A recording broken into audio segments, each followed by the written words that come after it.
Stan Gibilisco here, proprietor and operator of amateur radio station W1GV, Whiskey 1 Good Vibrations. I'm going to tell you about a phenomenon that recently occurred and how it relates to us ham radio operators. During the solar event that happened just a few days ago, with all the aurora and spectacular displays and this and that, radar in Sweden failed to indicate the presence of aircraft in the air traffic control system, so it grounded a bunch of passengers.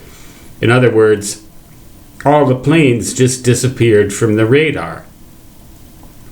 That made quite some headlines. It seemed to be some sort of phenomenon that it represented a disaster of some kind. Well, it was a disaster in the sense that it was a human-made disaster. If we didn't have radar, there wouldn't be any problem. But that's what technology will do for us sometimes. That's progress. I'd sure hate to see what perfection looks like. But how do we relate to that, ham radio operators?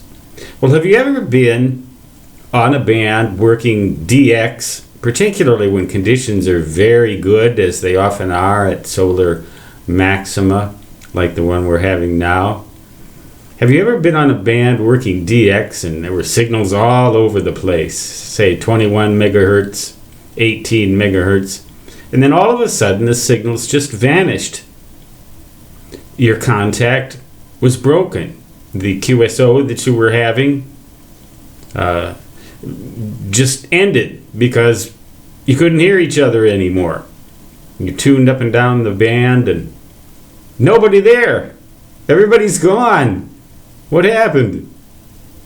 The same thing that happened, in my opinion, to the radar system in Sweden.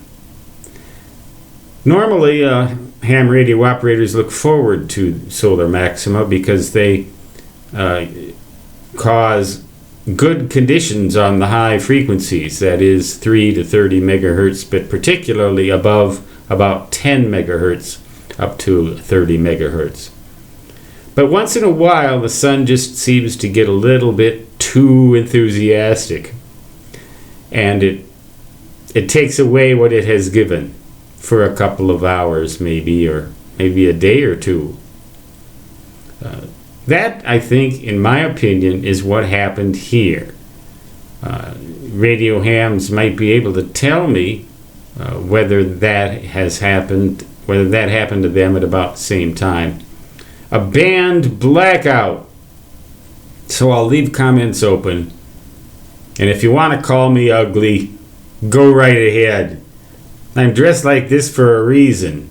Because in a couple of days here in the black holes of Dakota Territory, United States of Amateur Radio, the temperature will drop to near 0 Fahrenheit. Oh, happy days are here again.